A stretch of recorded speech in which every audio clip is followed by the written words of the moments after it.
So now we're going to talk about the 6 massive steps to building results in your business.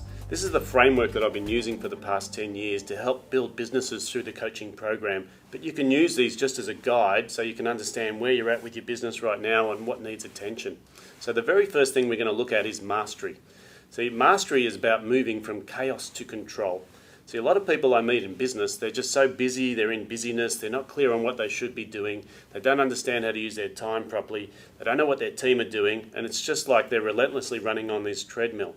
One of the keys in this area is to make sure that we're clear on what needs to be done, how it needs to be done, so that we've got a sense of control over what's going on.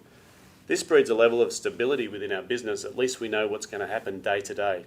The next stage is what I call niche, also known as marketing by a lot of people. And building a niche is about moving into a market where you can get good profits and make lots of sales without having to compete with other people. Because what the niche does is it allows us to get some stability and some growth in our business. It also allows us to generate a cash flow. Okay, so now that we've got some predictable cash flow, the next thing that's going to start happening is we're going to start getting pretty busy. Because if you're good at what you do, if you've got a good market that you're working into, you've got a good niche and you're making good profits, you're going to start building some business and you're going to start generating some good turnover. But one of the things that's going to happen next is you're going to run out of time. And as you start running out of time, you need to start thinking about, how do I leverage myself? And what's leverage about really? See, leverage is about being able to do more with less. Now, doing more with less in business means putting systems in place so that you can start preparing yourself and grabbing some of your time back so you can think about employing the right people. See, building the team is the next step. And putting a team in place before you put your systems in place can be very dangerous. But it's very typical of a business owner. When they get too busy, they just start looking for help. And usually what they do is they go for their best friend's brother, sister's uncle who's been out of work for 2 years because he's available. That's one of the biggest mistakes a small business can make, is employ the wrong person. So getting your systems in place first, or your leverage in place first, means that you can employ the right team members. Now, if you employ the right team members and you start building your team effectively, what you're going to do is you're going to start growing a business that's not just dependent on you.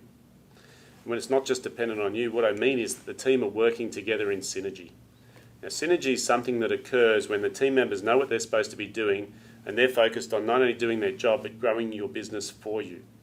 Because when they start doing that, you can now take your foot off the pedal and let them start driving the business forward.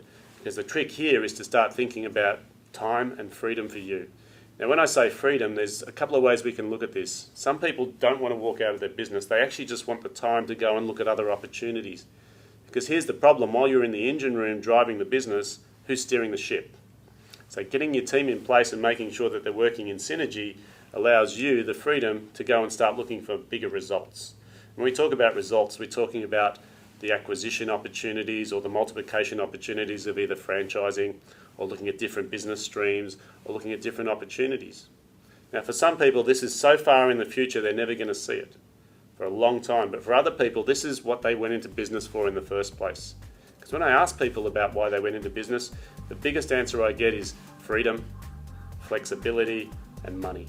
Now, what's happening is that they're not doing that. They're getting stuck in the engine room. So this is the model that we use to get people to results, and the results could be time, and the results can be money.